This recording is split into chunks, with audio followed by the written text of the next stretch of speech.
certo? E quando o split, ele deveria dividir pelo menos em duas partes, né? A gente espera que divida em duas partes. Essa primeira parte e a segunda parte. Quando ele não encontra esse caractere, ele retorna a string toda, que é só uma. Vai ser atribuída a prefixo. E dígito não tem o que ser atribuído. Por isso que a mensagem que o Python lança é essa aqui, ó. Você tem um valor a mais, que não vai ser... esse dígito nunca vai ter nada atribuído a ele. Então, nesse caso aqui, a gente erra, né? O programa da gente falha. Então, a gente pode utilizar uma coisa diferente. Ao invés de tentar validar com esses ifs e essa lógica toda tão grande, existe um módulo em Python que é chamado RE. Esse módulo ele trata com expressões regulares.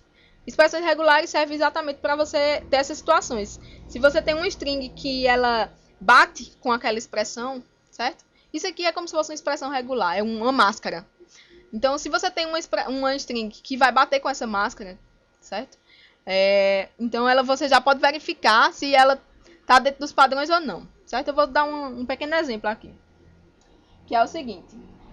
A gente vai importar aqui o módulo RE. Aqui dentro da função, eu vou fazer o seguinte. Eu vou criar uma expressão, que é utilizando a função compile de RE. E aí a gente vai dizer qual é o formato da string que eu espero.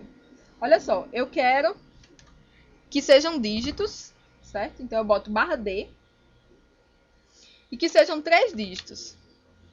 Depois eu quero que seja um ponto.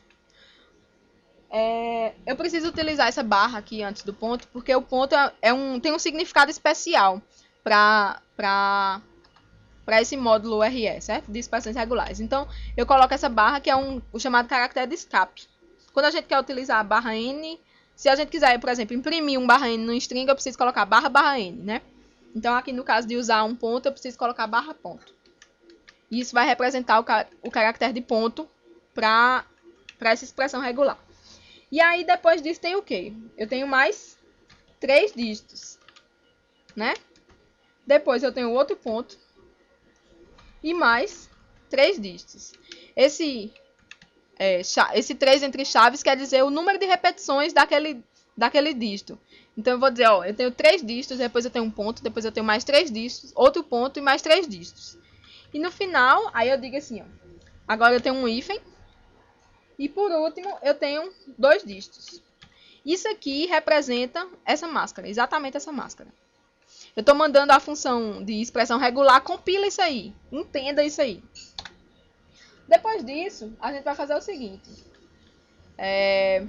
Ao invés de fazer essa verificação todinha aqui, eu vou simplesmente dizer assim, ó, se a minha expressão, ponto, se ela bate, se ela associa, está associada com o que tem no CPF, então retorne true.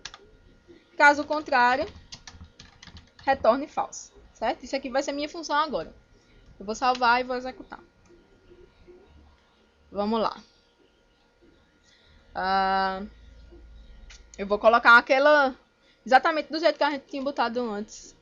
5, 6, 7, 8, 9, 10, 11. 11 valores. 11 valores, enter. E aí ele disse CPF inválido. Não deu mais erro. Veja que eu não coloquei nenhum ponto, nem hífen, nem nada. E ele apresentou a mensagem e pediu novamente. O programa continua executando sem problemas. Vamos de novo. Eu vou colocar agora incorreto no formato incorreto. Ainda. De novo, ele conseguiu detectar que está incorreto. Vamos colocar agora... Coloquei com tamanho incorreto, vamos colocar só a letra. Certo? E ele ainda diz que está incorreto. Então, na verdade, essa expressão regular ela serviu para muita coisa. Ela está verificando o formato e está verificando o tipo, mais ou menos o tipo, né? Porque eu não estou passando Letras, ela verifica se eu não estou passando letras ou se eu não estou passando caracteres especiais. Tem que ser exatamente distos e precisa estar dentro daquele formato. Se eu colocar agora um CPF supostamente válido aqui, ela vai dizer ok, CPF válido e encerra. Então a gente substituiu toda aquela verificação maluca com uns splits e com try-except e etc. por uma coisa super simples que você pode entender bem mais fácil, o código fica mais limpo, certo? Então esse foi o nosso terceiro exemplo.